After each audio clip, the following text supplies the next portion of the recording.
Metal masks? My goodness, reality couldn't be more miserable. The Black history has to be solemnly rewarded with the unsurpassable prize for tolerance, pain, and resilience. What other race in the world could put up with the sufferings told? What is in the Black man, so that he has to bear the unbearable, rather than choosing to die if must, and be free, rather than choosing not to take it 1 second further? What was the magic behind the reasonless endurance? And for how many hundreds of years? The story of the metal mask or iron muzzle used during the slave era on Black slaves is mind-banging. Welcome to this stimulating video, dear people. The history of the use of the metal mask on Black slaves during the colonial era is something we do not want to throw away even for a second. The immensity of the brutality and act of ruthlessness against a fellow human being, unspeakable as it is, have been planted on the fertile grounds of history for all time. It was people who suffered, fellow human beings whose historic pain speaks through the past to our moment. Pay rapt attention to the details, and tell us what you think in the comments section. Also, as a way of supporting our efforts, hit the like button of the video, share with your families and friends, and subscribe to help the channel grow. Your support means a lot to us.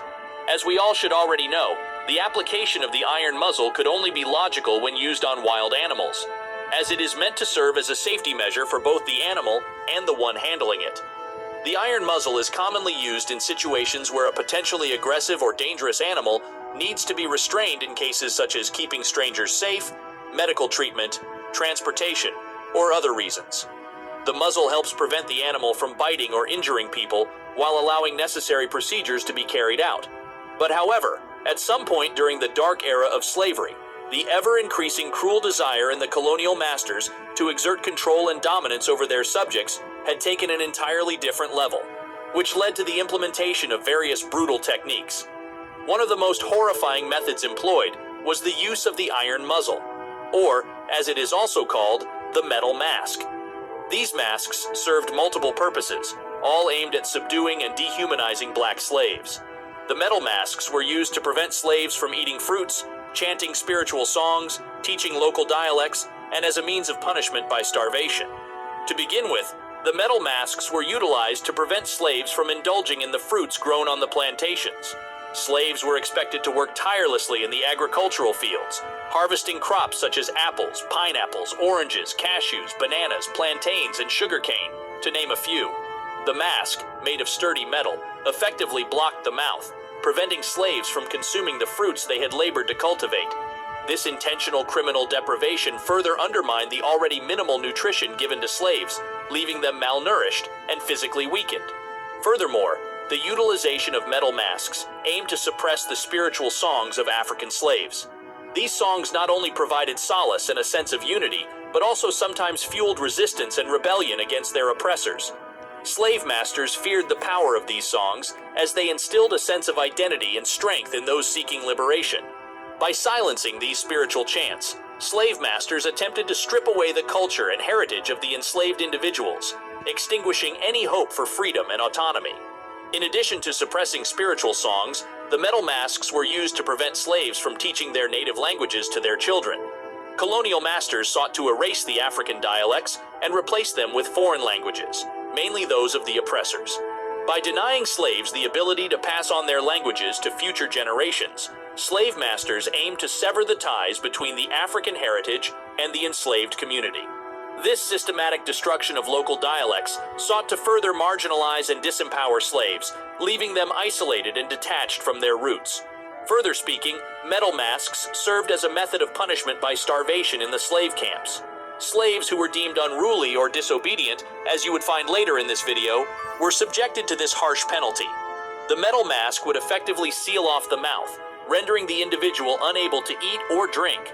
In some cases, slave masters would cruelly force-feed a whole apple to the slave before attaching the metal mask with heavy padlocks, clamping their jaws shut, preventing them from moving their mouths or engaging in any form of communication. They never gave a second thought to the excruciating pain caused on their subjects, whom they obviously do not consider the same human with flesh and blood like they are. This brutal practice left slaves on the brink of insanity, inflicting immense suffering and reinforcing their position as powerless objects of control. The use of metal masks during the slavery era is a haunting reminder of the depths of cruelty and dehumanization inflicted upon enslaved individuals. These masks served as tools of suppression, denying slaves the basic rights to nourishment, cultural expression, and communication. The scars of this horrific period in history still resonate today as a testament to the resilience and strength of those who endured unimaginable suffering. Looking further inward, we are going to talk particularly about some of the slaves who encountered remarkable suffering in the metal mask. 5 slaves in the past who were subjected to the metal mask. 5. Kunta Kinte.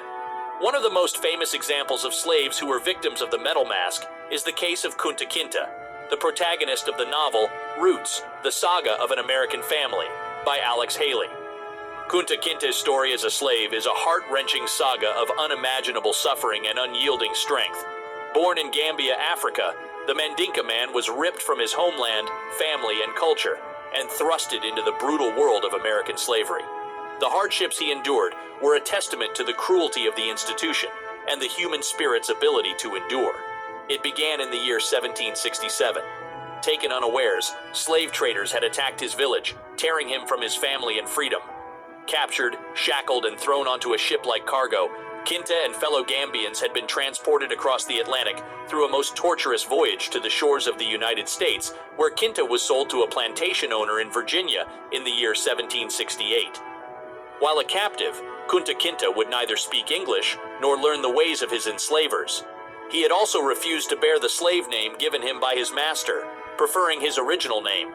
His refusal to accept his new identity as a property led to brutal lashings. His back bore the mars of countless whippings, each stripe a painful reminder of his defiance. But it was his unyielding spirit that caught the eyes of his colonial masters who were determined to break him. This had led to a sinister punishment in the year 1770, the metal mask. This metal vise clamped onto his mouth, silencing his voice, suffocating his spirit. Wearing the muzzle was torment beyond measure. His mouth bled, his identity faded, and his suffering relentless beyond words. He was in the mask day and night, his ability to speak, eat, drink, and breathe severely restricted. He ate only when his master wanted him to, which was once in a few days. Brutalized on top of it, he was broken into pieces. He was made to live in the hellish metal for several months, and it is said that he eventually lost his voice as a result and had to learn to communicate by using sign language, as he was unable to speak for several months. The muzzle had damaged his vocal cords. Although Kunta Kinte eventually regained his voice, the gruesome experience left a lasting mark on him. He was never the same man after the Iron Mask. He was more cautious and less trusting, and he was always aware of the power that his master had over him. Nonetheless, his determination to be free again was unquenchable, which had led to a successful escape from slavery after several failed attempts in the year 1776. 4. Frederick Douglass. Another example of the victim of the metal mask is Frederick Douglass. Douglass was born into the brutal clutches of slavery in Talbot County, Maryland in 1818. As a young boy, Douglass witnessed the heart-wrenching realities of slave life and the relentless inhumanity which came with ruthless beatings and scourgings, and sometimes mutilations that were commonplace on plantations. He was separated from his mother at a young age and subjected to the cruelty of various masters. In 1833, when he was 15 years old, Douglass had secretly learned to read and write. This was a dangerous act for a slave, but Douglass had to engage in the difficulties of being literate at the time, as he was determined to keep himself readily equipped for any awaiting possibilities of the future. Douglass was found out on account of this development and was transported to the hand of Edward Covey, a man known for his brutal treatment of slaves. The reason behind this was to break Douglass and make him obedient. There, Douglass was subjected to the ruthless experiment of the metal mask, in which he was made to live for some time. The mask was made of iron and covered Douglass's mouth and nose. It was held in place by a strap around his head. It was constructed in a manner that it pierced into the skin and cramped his jaws shut. In his book, Narrative of the Life of Frederick Douglass, an American Slave, he stated, "I was fitted with a kind of iron muzzle, something like that used on dogs, to prevent me from biting anyone. It was never taken off day or night." For weeks on end, Douglass helplessly put up with the untellable agony of the metal mask. The heavy, unyielding contraption pressed against his flesh, leaving his skin raw and wounded. Every breath was a struggle, every morsel of food a torment, as the mask confined him in a world of darkness and pain. However, Douglass's determination to be a free man had kept him up even in the depths of despair. After years of plotting and planning, he had seized a moment of opportunity and managed a daring escape from slavery in the year 1838. He had flown to the North, where he eventually became a prominent abolitionist and author. His autobiography, published in 1845, became a powerful tool in the fight against slavery, shedding light on the horrors he endured and the indomitable spirit that propelled him to freedom. Frederick Douglass's story is a testament to the resilience of the human spirit in the face of unimaginable suffering. His escape from the clutches of slavery and his subsequent advocacy for equality and justice have left an enduring legacy that continues to inspire generations. 3. Otabenga.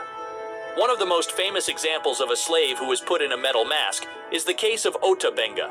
Otabenga was a Mbuti pygmy who lived in the Congo. He was captured by a hunter in 1904 and brought to the United States. He was put on display at the Bronx Zoo as part of a human zoo exhibit and was forced to wear a metal mask that covered his mouth. Otabenga was deeply traumatized by this experience. He was made to feel like an animal, and he was unable to communicate with the people who were gawking at him. He was also given food that was not native to his culture, and he was not allowed to practice his religion. Otabenga's suffering was compounded by the fact that he was forced to wear a metal mask.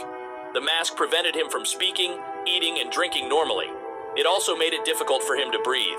Otabenga was often seen banging his head against the wall or trying to tear off the mask. After a few months, the public outcry against the human zoo exhibit became too great, and Otabenga was released. However, he was unable to adjust to life in the United States. He was haunted by the memories of his time at the zoo, and he felt like he did not belong anywhere. In 1916, Otabenga committed suicide by shooting himself in the head. His death was a tragic reminder of the horrors of racism and colonialism. 2. William Thomas. Another example of the heart-wrenching history of black slaves who have been put in the metal mask is William Thomas. The story of William Thomas is a tragic one, a stern reminder of the horrors of slavery. Thomas was subjected to unimaginable cruelty and suffering, simply because of the color of his skin.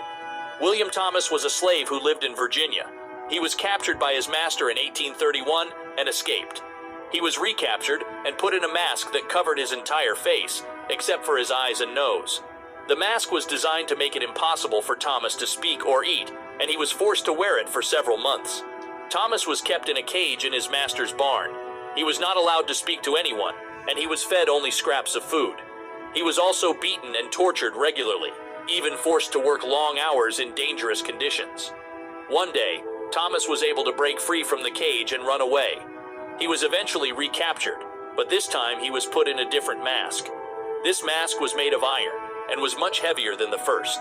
It also had spikes on it that dug into Thomas's skin. Thomas was forced to wear the iron mask for several years. He was kept in a dark cell and was not allowed to see anyone. He was also given very little food and water. Thomas's suffering was unimaginable. He was constantly in pain, and he was slowly dying.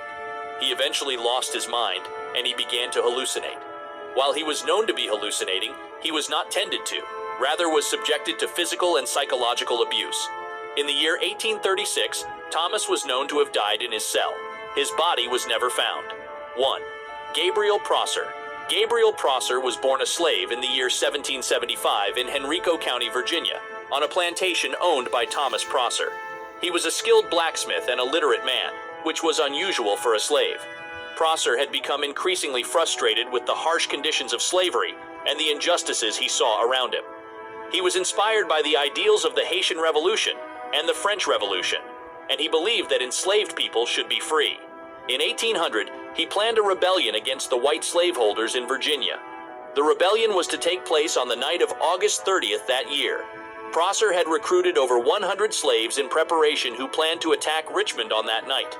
However, the plan was betrayed by two slaves who had informed their owner about the planned uprising, which led to the capture of Prosser and his followers. As a result, Prosser was subjected to the cruelest of torments, which included, most of all, the wearing of a gruesome metal mask meant to restrain him from either eating or speaking. While in the metal mask, Prosser was subjected as well to the inhumanity common to slaves then, such as battery, whippings, jeerings, and taunts of his captors. The iron muzzle, it was said, was a reminder of his status as a slave and his lack of power to resist his enslavers. Eventually, on October 10th, that same year of 1800, Prosser, along with quite a number of his co-conspirators, were tried and found guilty of treason and were sentenced to death by hanging. Their execution had served as a harsh reminder of the consequences faced by those who attempted to challenge the institution of slavery. In closing, the unfolding stories of the untellable sufferings of black slaves is a loud and urgent call to challenge the ailing moment by entirely rectifying the past, striving for a more equitable and compassionate world where every individual is treated with dignity and respect. This brings us to the end of this video. Tell us what you think in the comments section, as we are always interested in your thoughts.